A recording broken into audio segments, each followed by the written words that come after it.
always my friend, 25-year actor extraordinaire, the GCJ himself, the SSA of champion of the world, Mr. JP Wolf.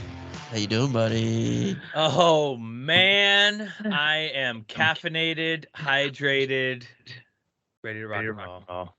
All the drateds. All the drateds. Well, that's fantastic because today our feature presentation is the original Ant-Man. Yes, in anticipation of the third installment of the trilogy. What is it? Ant-Man Quantumania? Ant-Man and the Wasp Quantumania? Yeah, Ant-Man and the Wasp Quantumania. We wanted to revisit this movie, which I don't think I had seen since the movie theater. Oh, wow, really? Yeah, I don't know why I don't. God, maybe I watched it one more time. Maybe right when it was released on streaming, but I haven't watched it in years. And god damn, it is fun. It is so much fun. Yeah, it's kind of a delight. Yeah, it's a delight because Paul Rudd is a goddamn delight. He's a national treasure. Mm-hmm. Absolutely. Yeah, I mean, you just watch him do anything, so. Yeah, Midwest hero, Kansas City. KC. But before we get into that, what have you been watching, reading, seeing, doing this week? So, The Last of Us on HBO has gotten my interest so piqued. I played the game when it came out in probably, like 2013. And I was obsessed. It's probably my favorite video game of all time. I'm not a huge gamer, but that just, God, it was amazing. And the show is so incredible. I was watching clips from the game on YouTube, and then I came across, they basically took all the cutscenes and some of the play from the game and basically made a 3-hour Last of Us movie. And I watched it. Nice. It was awesome. That's so cool. I mean, I've watched a bunch of videos on YouTube, like talking about it, and they'll put scenes from the show, like side by side with scenes from the game, and so often they're just pulling word for word, like verbatim. Yeah. It's the things that they're taking from the game work, and then they're switching it. If you don't listen to it, they do an after companion podcast that Troy Baker, who is the voice of Joel in the game, and he's also been, the Joker in the Arkham games. He's been so many things. Devil May Cry, Fallout, all these. He's insane. He has 500 credits on IMDb. Him, Craig Mazin, and Neil Druckmann, who created the Last of Us game, they're both co-showrunners. They break down the show, the episode, and it's great. And they talk about, why they did certain things, why they left out certain things, why they changed certain things. Check it out. Definitely. Yeah, because it's okay to change stuff, because some things totally work in one format and not as well in others. But when you're going to change something, it's got to be for the better, And I feel like they've nailed it every time so far. Right. Like for example, in the third episode where we see Frank and Bill. In the game, we only see Bill. We never meet Frank. Frank had killed himself because he had gotten bit, and Bill just basically walks into a building and sees Frank. He had hung himself, and that's the only time we see Frank. Yeah, and he leaves a note basically blaming him for it. Yeah. He's like, well, fuck you too then. Awesome love story. That was so great. Yeah. And, they decided in the show, they said, we wanted to explore the relationship of Frank and Bill, but in the game, you can't do over, years and years of time. That just doesn't make sense in the world of the game. But in the show, that's something we can do. It's so funny that that Craig Mazin, do you know what he's basically known for before this? Yeah, he wrote, what did he write? He wrote Scary Movie 3, 4, superhero movie, those crap parody. Yeah, he wrote a bunch of awful shit movies, and now boom, Chernobyl, boom, Last of Us. Oh man. Yeah, Chernobyl. His last 3 credits are Chernobyl. He wrote an episode of Mythic Quest, which I won't shut up about. I didn't know that. Oh, nice. Last of Us. Which episode did he write? Season 2, episode 6, called Backstory. I'm not sure which one that is. I'm gonna have to look it up later. Yeah, it's wild. Like, he was pigeonholed as kind of, that parody garbage, just schlock. Yeah. But he clearly has talent. I mean, clearly he's, especially when you listen to this podcast, he's incredibly brilliant, and he really dives deep into the psyche of characters, and which a writer, if you're writing TV or film, clearly that's something you should do. But God, he's so smart, and he's just, you could tell he's kind of a nerd like we are, because he referenced Star Wars in like one episode, and it's great. I highly recommend it. The ball's on the people in charge to give this to him with those credits. Yeah, that's taking a leap. Yeah, holy shit. I mean, they nailed it, obviously, but it's so good. And this last, are you current? Yeah, I'm caught up. Holy shit. Spoiler. Yeah, if you don't want to hear, just fast forward like 2 minutes. Fucking infected coming out of the ground. Haley screamed and almost threw her popcorn. Oh yeah, they came out like fast zombies, like Snyder, Dawn of the Dead, or 28 Days Later. Yeah, and they just swarmed. That was crazy. And then we got our first bloater, just that beast. Oh my God! And ripping that guy's head off, and then just fucking up Melanie Linsky. Oh no, Melanie Linsky got fucked up by the little kid. Yeah, which was kind of poetic, because she's like, fuck them kids right before that. Yeah. Oh God. Fuck, what a great episode. And the guy that the like main military or like army guy kind of, that was her right hand man or whatever. Yeah. He was the voice of Tommy in the game. Yeah. It's really cool how they're bringing in different people who are part of the game, but not necessarily the same character, but the woman who played Marlene in the game played Marlene in the show. Oh yeah.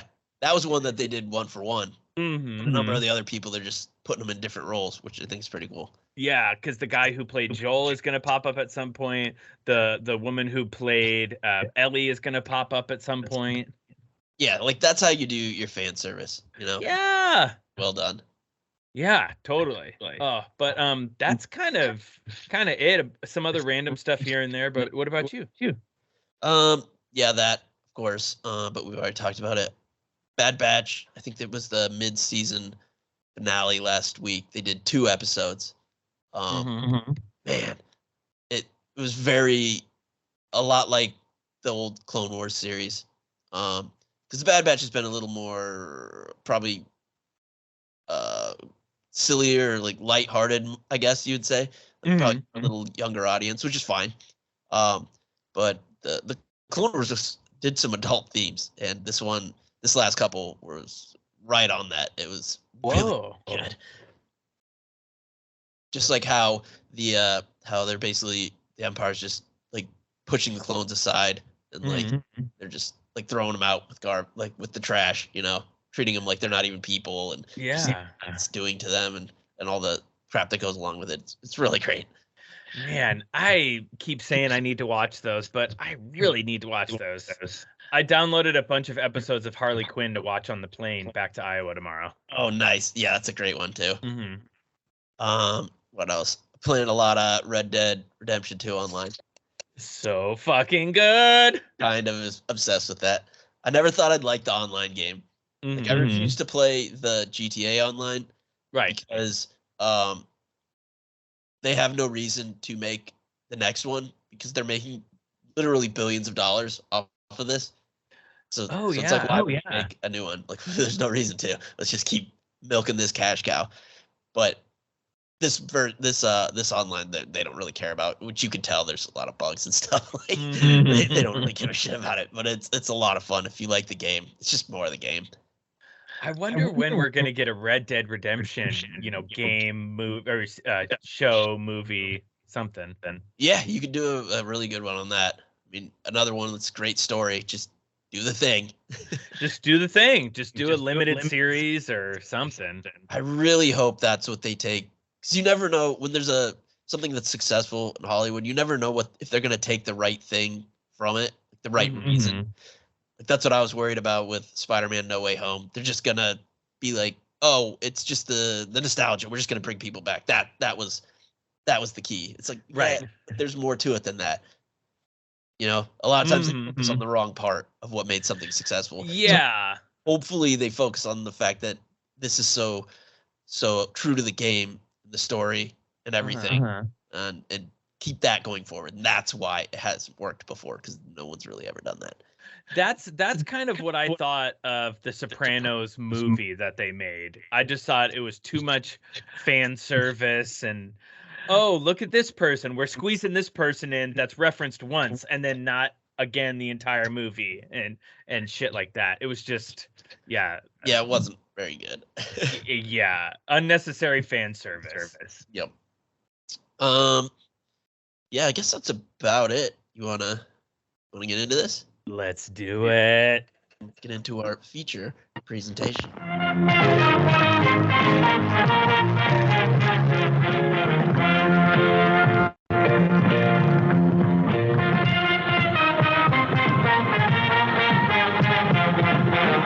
And now, our feature presentation. Ant-Man from 2015, 83% from the critics on Rotten Tomatoes and 85% from the audience, directed by Peyton Reed / kinda Edgar Wright, starring Paul Rudd as Scott Lang, Michael Douglas as Hank Pym, Evangeline Lilly as Hope Van Dyne, Corey Stoll as Darren Cross, Bobby Cannavale as Paxton, Judy Greer as Maggie Lang, and Michael Pena as Luis. Yeah, the more I read in the trivia, Edgar Wright did like all the heavy lifting for this movie.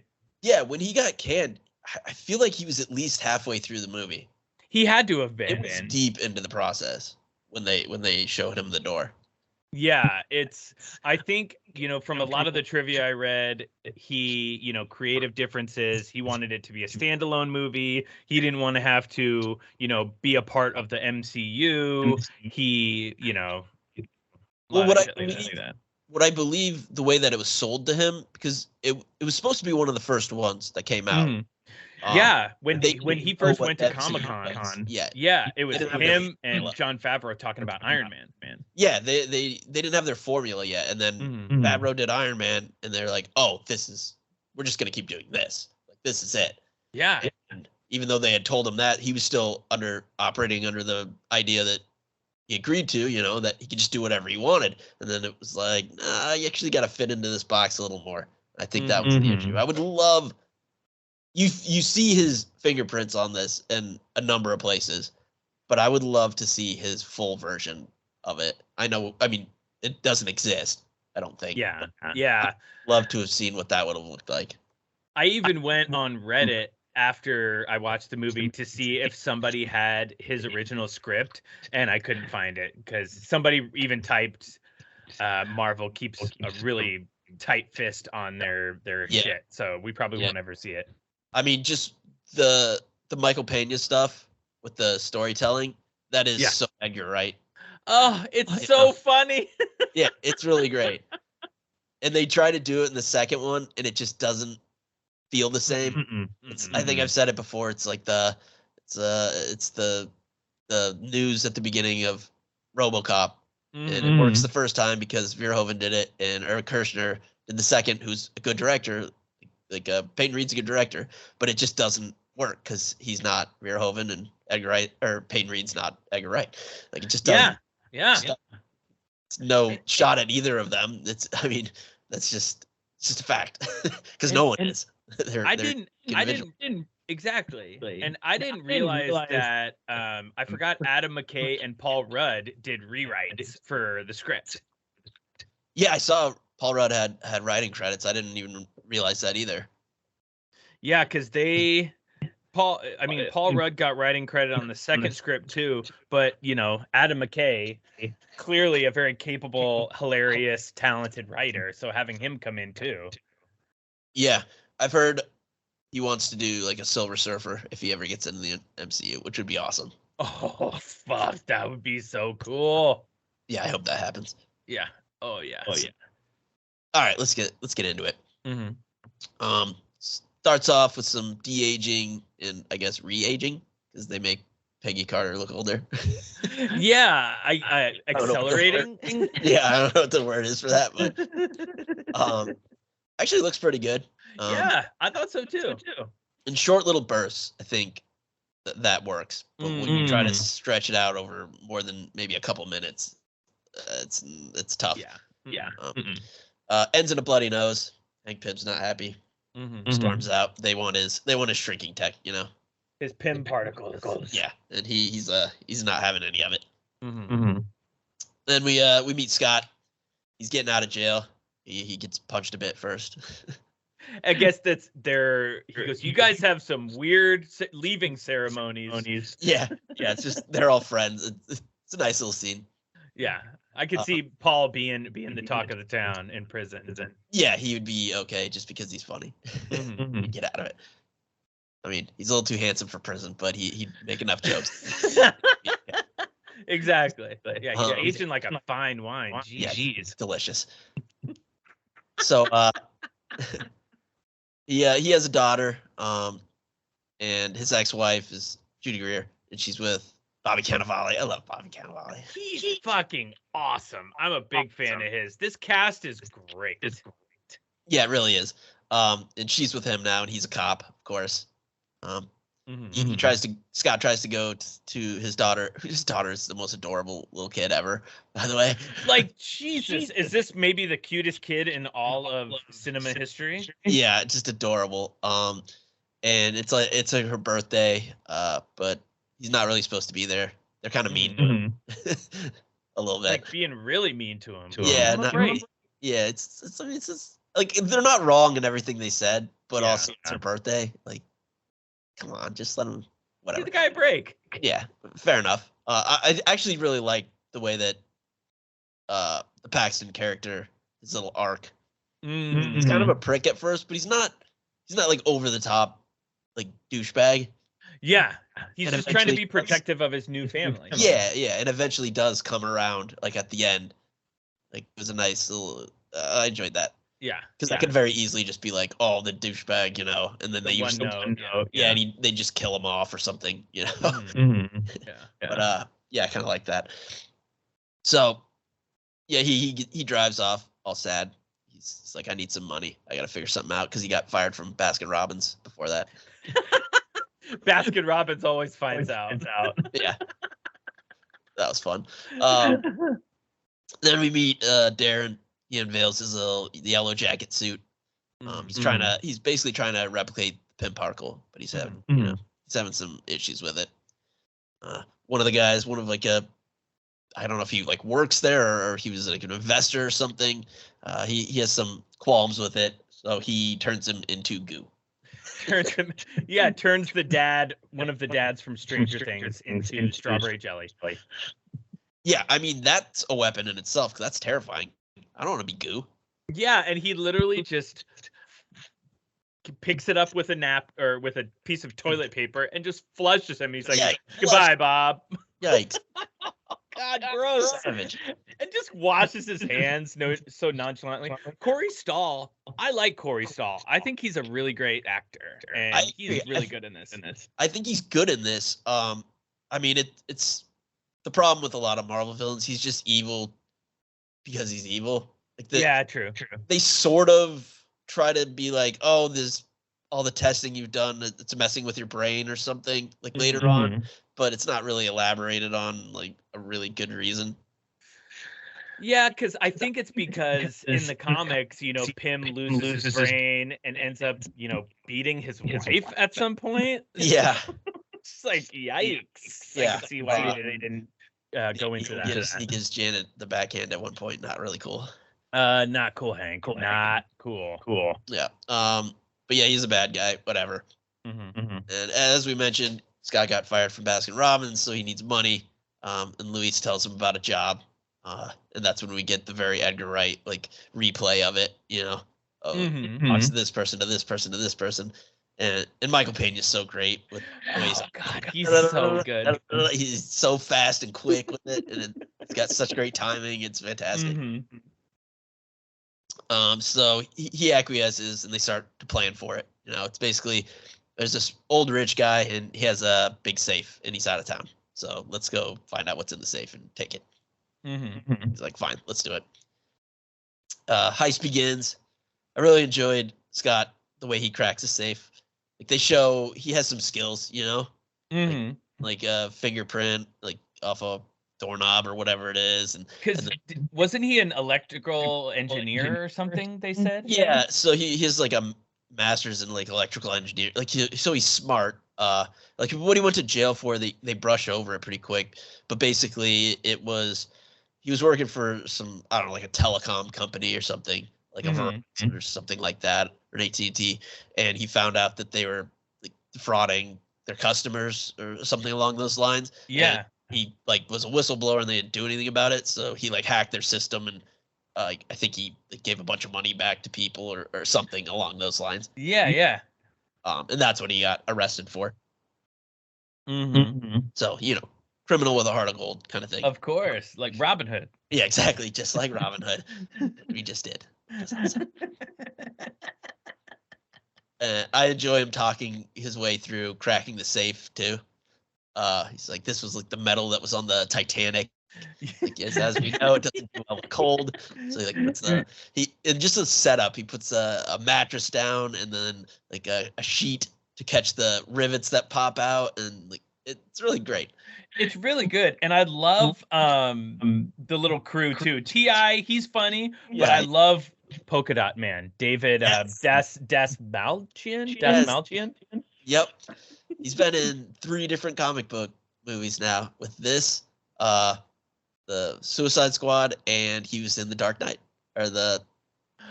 Yeah, that was his first movie. Yeah, he was like one of the cops. The Joker henchman, or whatever, or supposedly did. Yeah, that Harvey Dent takes out to like pretend to kill, and he's just a crazy person. Oh God, it's so good. Yeah, he's a great actor. Yeah, he's fantastic. So, yeah, he cracks his safe. He's got skills. It's empty. There's just weird looking. He calls it a motorcycle suit or something. So he just takes it, and all while Hank he's watching with some ants. It's got like a GoPro attached to a hand's head or something. He really took his Ant-Man shit to the next level. Yep. Really leaned into that name. Darren, back to him. He tries to shrink some sheep, but no dice, more goo. Just really little sheep. The CGI in this is fucking fantastic, especially for 8 years ago now. Yeah, I think it's really good. Yeah. And so yeah, he still isn't where he needs to be. Back with Scott, he gets back home to Luis's place. He's like crashing on his couch or whatever. So he's messing with the suit, puts it on. Just like he's like, I don't know what's going on here. He steps into the bathtub to get like a better look in the mirror, starts pushing the buttons on the hands, and just shrinks himself real quick. Right. Yeah. And then Michael Pena comes in and he's getting ready to shower. He goes, "Oh, I don't want to see that." Yeah. All the while, Hank is in his ear being like, hey, good luck, bro. Yeah. You stole my shit. Yeah. Let's see what you got. Yeah, he avoids Michael Pena's would look like a giant dong. I assume it's giant anyways, but in that respect, it's massive. It falls through some cracks in the floor and ends up in like some midday rave that's happening below them, I guess.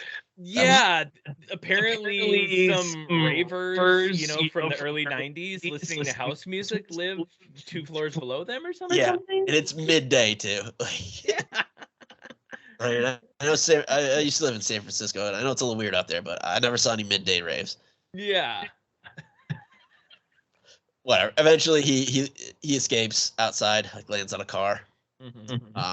He's just like, fuck this. I don't want any part of this. He breaks back in immediately to Hank's and leaves the suit. And as he's leaving, cops show up, arrest him. I was returning something I stole. Yeah, I didn't steal anything. I was returning something. Oh man. Idiot. I know. God, Paul Rudd is I'm a big fan of his. He's so good. Oh yeah, he's great. While he gets taken to jail. While in jail, Hank shows up like posing as his lawyer. He basically goes, "Hey, play ball or stay in jail. You know, your choice. You know, what are you gonna do?" So he sends him back to his cell, and he's very confused because he doesn't really give him any information. And his little buddy ants bring in a tiny version of the suit, becomes big. He puts the suit on and escapes. Like Hank basically set up the entire Luis bit. Like he wanted him to get in. I guess. I mean, this was his like test. Yeah, he was testing him to see how good he is, to see if he could, take over the mantle, because he didn't want to give it to his daughter, and that's a whole nother set of issues in itself. And right, exactly. So he he escapes. He finds like a flying ant, Anthony. I know this ant ride is chaotic as hell too.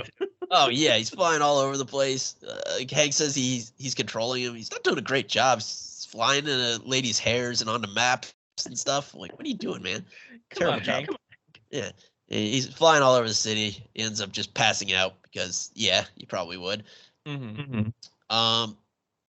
to black. Wakes up in Hank's house, just like in his pajamas, just creepily watching him, like on her BlackBerry, just like, oh. Oh God, this fucking loser. Yeah. Bed surrounded by these big ass terrifying ants. So he can't escape, I guess. Yeah, like kind of what were they, like a fire ant or something? Yeah, they reminded me of the ants in that really bad most recent Indiana Jones movie. Oh, that fucking piece of shit. Yeah. I'm really excited for the new one, by the way. Yeah, same, actually. So he's like, hey, let's go downstairs and have a little chat with some tea. And Hank says he knows all about him, whatever. And he's like, you're gonna help us. He explains how the shrinking stuff works, which something about like removing the space between atoms or something, but like doesn't really track. It doesn't matter. Yeah. We don't really need to know. Movie science. Yeah, it's comic book logic. Who cares? Yeah. He basically wants Scott to stop Cross from figuring out his tech, because he knows he's close and he can't let that happen. Yeah. He's like, I'm done stealing stuff. I'm not doing that. He's like, what do you want me to do? He's like, I want you to break in and steal some shit. It's like, oh, okay. Okay, I guess I'll do that. This is when Marvel movies started to remind me of 80s movies that we grew up. Funny, serious. Technically, they're movies geared towards kids, but there's cursing in it. I don't know why, but that just like makes me happy. Yeah, same. Yeah. It's just like, movies when we were kids, you had little kids saying shit and ass and, I don't know. I love it. That was back before they had like a PG-13 rating. Mm-hmm. There were movies where they were cursing up a storm, and it was just I think they said the first movie that was PG-13 was Temple of Doom. Oh, was it? I think so. I think. Anybody who's listening want to quote me on that? Let us know. Meanwhile, Cross, he finally shrunk a sheep. He's all excited. Sheep all tiny. I like how he flicks the thing. Don't flick. Don't tap. Yeah. Don't tap the glass. Don't be a dick. Clearly never had fish before. Don't tap the glass. So Hank, he's convinced Scott to help, and they start the training, which is really great. Like, he learns how to fight, he learns how to use the suit, and how to use the ants and everything. It's really good.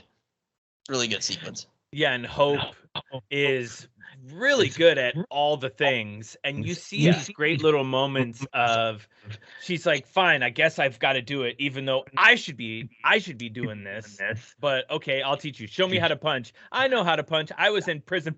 And just drops him. Yeah, just drops him. Yeah, it's a really good sequence, because it shows everything the suit can do and like all the stuff that is possible, and they also all start to kind of bond. It feels very organic, and it works really well. Totally. Because Hank and Hope are kind of estranged too, and they start to soften with each other and open up and everything. So it's really nice. Yeah, definitely. Like Hank finally tells Hope what happened to her mom, to Janet. Like they were trying to blow up a nuke going to wherever. Yeah. And she like shrunk. She basically shrunk between the molecules to get into it, to break it and blow it up, but then got trapped in the quantum realm, and that's where she's been. Yeah. And I love to Hope and Scott have this moment where she kind of voices her frustration, and he goes, "I'm expendable.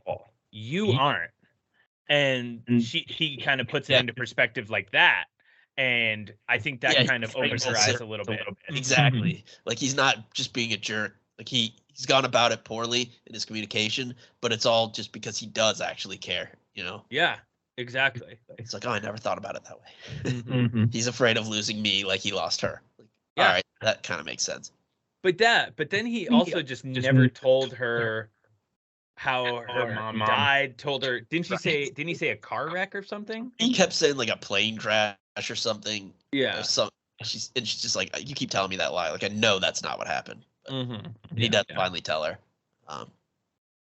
So they but before they can really enact the heist, they need some sort of tech from this warehouse that he has to go steal. As he gets there, it happens to be an Avengers facility. So, this doesn't look like a warehouse. Yeah, it's just the big A on it. Yeah. When he shows up, and it's guarded by Falcon, which is nice to see Anthony Mackie. Yeah. It was great. He's just all tiny. He's like, he can't see me. He can't see me. Yeah, he can see me. I can see you.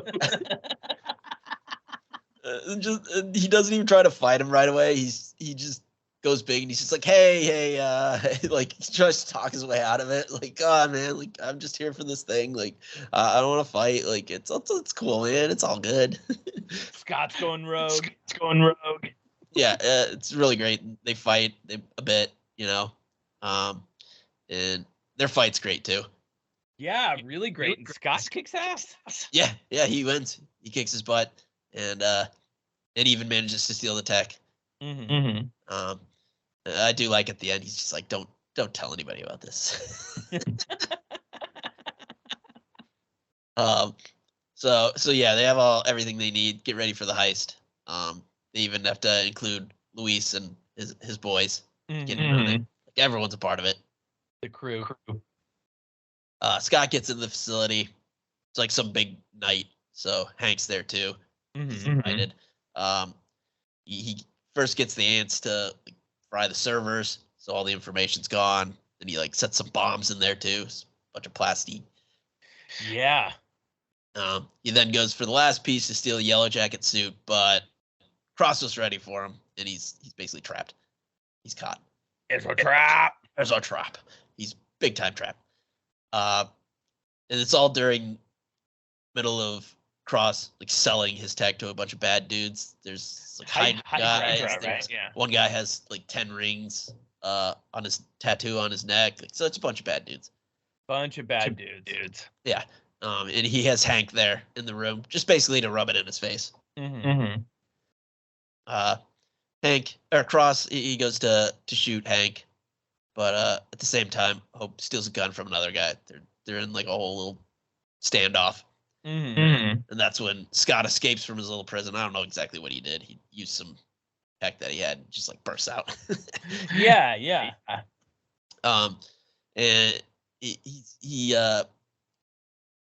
And during this, Hank, I think, gets shot, I guess. Yeah, I think just some type of gun. The gun went off. Yes, I don't remember. The chaos, he ends up getting shot. He's not dead, but I mean, he's an old man. Can't get shot. Just cool. Yeah.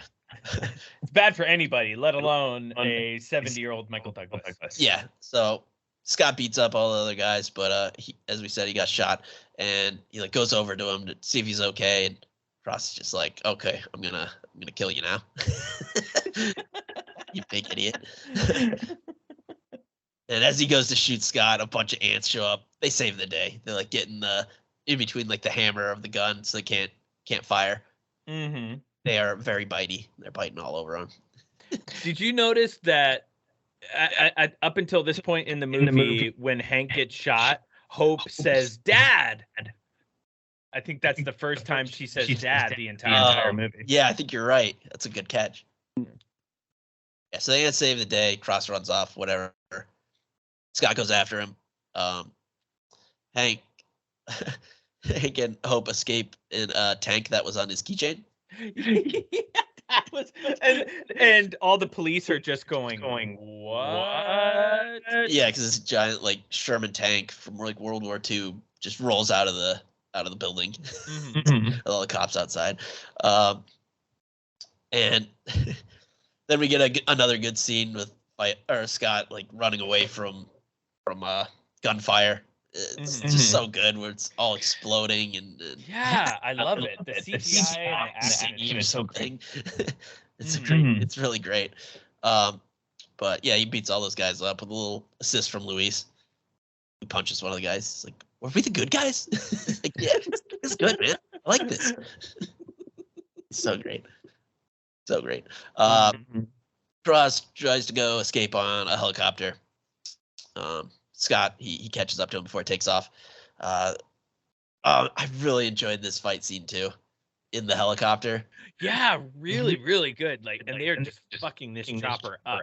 Yeah, because Cross dons the yellow jacket suit and he's got like lasers and all sorts of gadgets on it. It's just the way they're shooting out pilots and everything. It's so brutal. It's like these tiny little lasers, but they're just going through everybody. They play like The Cure. Yeah, because they're fighting in that suitcase as it's falling. Yeah, really good. Helicopter crashes or whatever. They all fall out. And Scott ends up in somebody's yard. And Cross ends up in a bug zapper. Basically. And of course, Paxton and Avon Barksdale, who is his partner. I can't remember the actor's actual name. Wire. Yeah, I was just gonna call him Avon Barksdale too.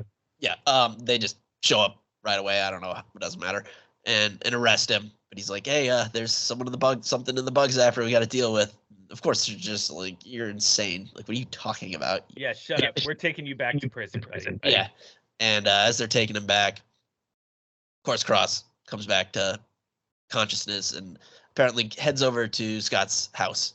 Because they get a call on the radio that there's something going on at their house. So they freak out and head over. And they don't let Scott out, but he escapes. He finds a way out. So Cross is sitting there, like, menacing his daughter, just being a real prick. And she's awesome. She's like, "Are you a monster? My daddy's basically going to come and kick your butt." Yeah, she's kind of a badass. It's great. And their fight scene, once he gets in there, is so awesome. It's so good on the Thomas the Tank Engine. Yep, that train. It's so great.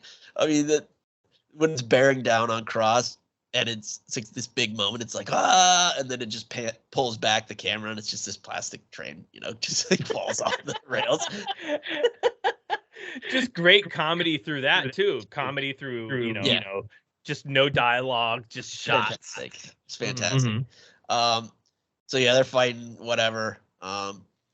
Cross kind of gets the upper hand. He's about to kill Scott's daughter. And Scott can't get in between, to get into his suit to shut it down because it's all like titanium or some sort of metal. It's like the only way I can get through is go subatomic, even though he was told not to do that. Basically what Janet did.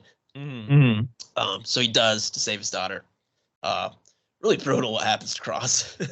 Yeah, doesn't he just basically implode? Or? Yeah, he just like gets crushed, and it's like really slow and brutal. He is coming back as MODOK in the new one, by the way. Wait, really? Yep, because he got sent to the quantum realm. That's what happened to him, and now he's all messed up. And now he's just a big head. I wonder if Patton is pissed off about that. Yeah, I mean, he's Pip the Troll now, so. Oh yeah. So great. Yeah, I mean, that's not how. See, I'm fine with that change. That's not at all what MODOK is in the comics, but whatever. That works for me. I like it. Works for me. I'm just glad to see MODOK because it's so ridiculous. So he saves the day, but he's like drifting into the quantum realm, starting to like lose his mind or whatever. But remembers he has one of these like shrinking discs, throws it in his regulator, and that like fixes it, I guess. I don't know. Boom. Yep. Then he's back big. Everyone's happy. They save the day. Scott doesn't go to jail. You know, Bobby Cannavale is like, yeah, I guess we lost all your paperwork. You know, you're good. I vouched for you. He's like, thank you for doing this for Cassie, and he's like, I kind of did it for you. Yeah, because he was there. Paxton was there the whole time. Again, he was even being like a badass because Cross was about to kill Cassie. And he's like, get behind me, like gonna take a bullet for her. So he's a good dude too. He wasn't a bad. Then he doesn't go to jail. Everyone's happy. Scott and Hope, they do some kisses. And I love that little moment too. He's like, whoa, geez, Hope, really, Hope. How dare you? They get caught by Hank, and he just immediately throws her under the bus. He gets with Luis, and he does another one of his little story times, and tells him about like some sort of Avengers looking for him, something. I believe it was. And credits. But wait. There's more. Mid-credit scene, we get a little wasp suit for Hope. And it's about awesome. damn time. It's fantastic. She can fly. She's got like lasers. It's so good. Oh, so awesome. And then credits again, but there's one last end credit scene, and it's just a clip from Civil War. Yeah. Even knew. It's just Falcon saying, because they're trying to get their team up, and he's like, I know a guy. And then credits. Ant-Man, baby. Man, I love this movie. It's so much fun. I need to watch the second one now because I want to see the third one in the theater. I'd like to. Yeah, I'll be going tomorrow, I believe. Nice. Let me know how it is. The second one's fine. It's not as good. But yeah, it's fine. Whatever. And we get what's his name? Walton Goggins in it. So I mean, Goggins in it. So that's itself. I've got some trivia if you want to hear it. Oh, hit us with some trivia. When Paul Rudd told his 9-year-old son he was going to be Ant-Man, his son said, "Wow, I can't wait to see how stupid that'll be." Awesome. He's definitely his son. Yeah, totally.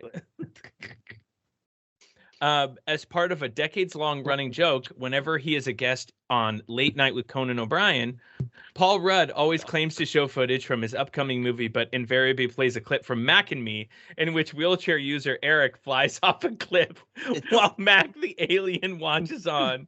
It's unbelievable. I don't know if you've seen that clip. I have many times. It's so ridiculous. I remember that movie. Basically, a E.T. ripoff. And a giant McDonald's commercial.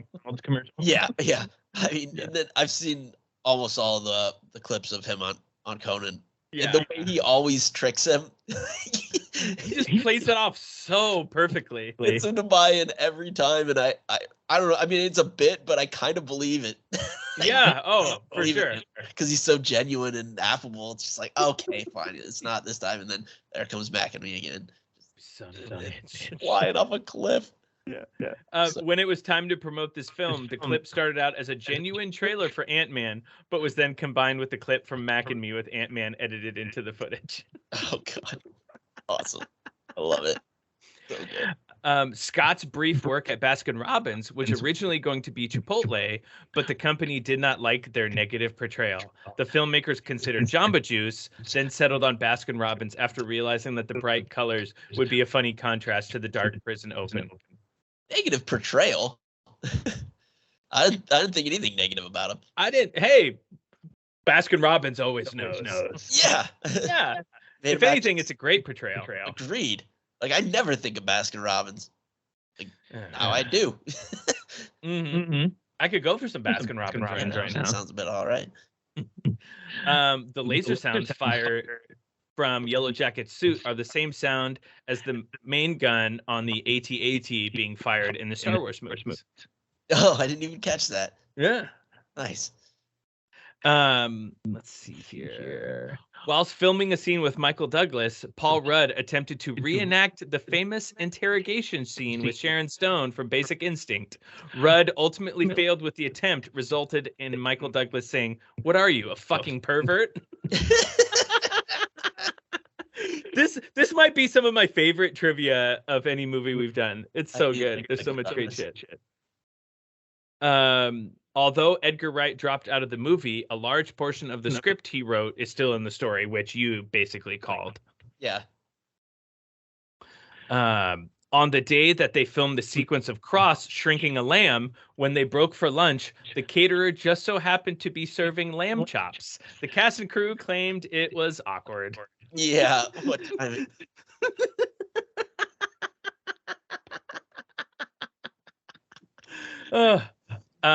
Sean Bean, Pierce Brosnan, and Gary Oldman were considered for the role of Hank Pym.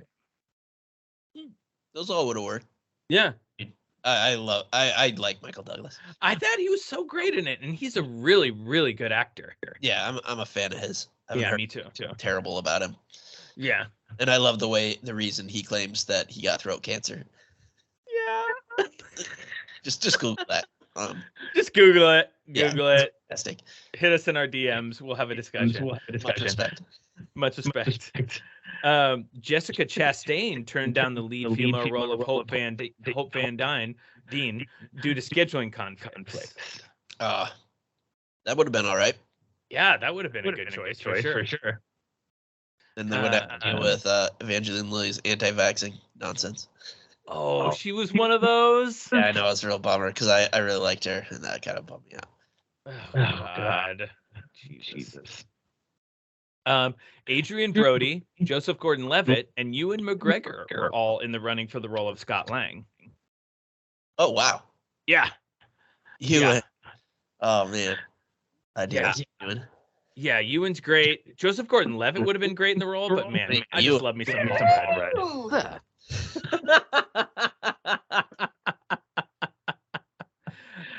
And last, but certainly not least, no body count because obviously it was pretty low, and it's a Marvel movie. So I had this little fun bit that I thought you'd like.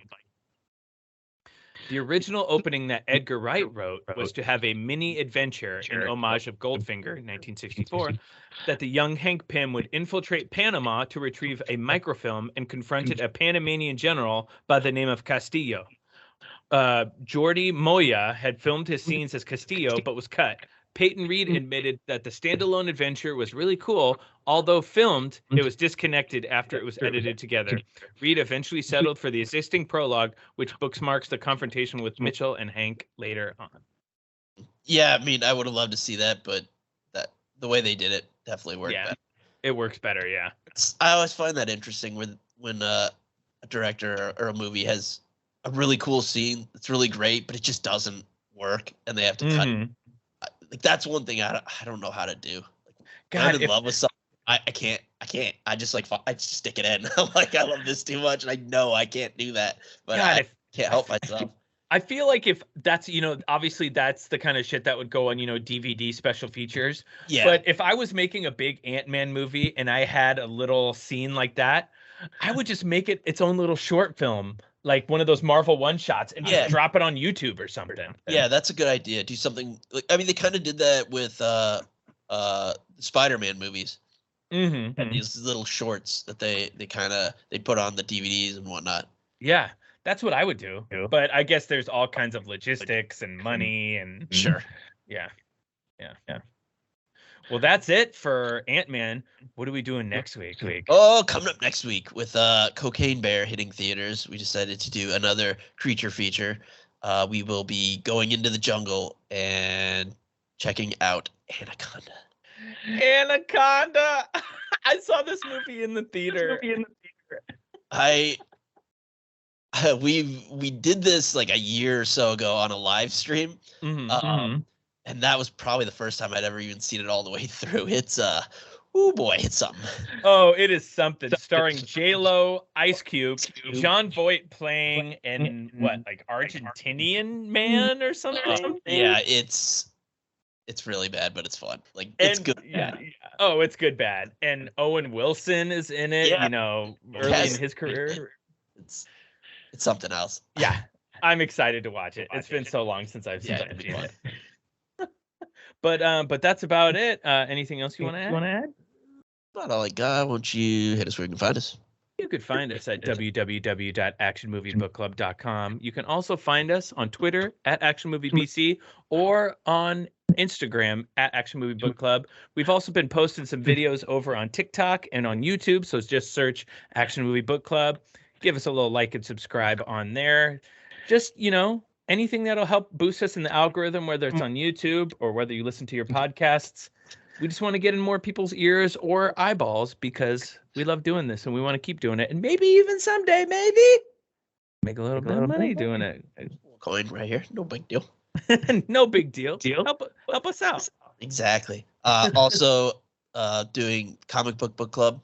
Yes. Where we at? I believe the most recent one, when this come out, will be into Fantastic Four Life Story, which was not really. We didn't really like it. Oh, gotcha. Really enjoyed the Spider-Man one. And we're currently reading All-Star Superman by Grant Morrison, which is fantastic. Oh, I love it. Did you ever see the animated version that they did of it? No, I didn't even know that existed. Yeah, it's on HBO Max, baby. Awesome. I'm going to have to watch that. Yeah, it's great. Yeah, great. Really enjoying this All-Star Superman. Yeah. Are you sticking to just superheroes? Because if you'll have me, I have an idea of comics we could do, but might not be superhero related. No, anything comics. I figured you'd probably want to come on for Why the Last Man. Why the Last Man, Preacher, or maybe Saga. Yes. Oh, she loves Saga. My co-host loves Saga. So. Saga's so good. I mean, you're welcome on anytime you want. Obviously. Or we could do The Last Ronin. Did you ever finish The Last Ronin, the Turtles book? Did. Yeah. See, there's so many. We're just starting off with trying to get a base. We're totally. Big ones. Your Spider-Man, your Fantastic Four, your Superman. We'll probably do a Batman next, maybe, and maybe like an X-Men or something. What first Batman do you want to jump into? That's tough. I'm not sure. Because I mean, obviously you love Frank or the Batman Year One. That's fantastic. Probably not a bad place to start. Hey, hold on 1 second. Sorry, 1 second. Yeah.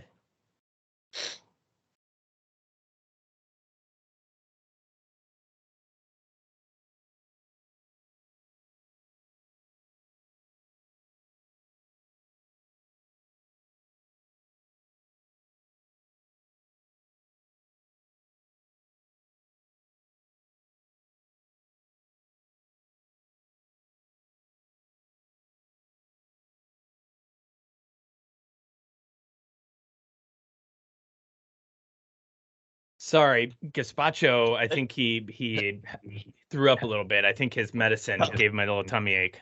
All good. Sorry about that. No problem. But yeah, so what Batman comic are you thinking about doing first? Batman Year One came to mind, but I don't know. Do you have any suggestions? Year One is great. I love The Dark Knight Returns, Long Halloween. Batman and Son.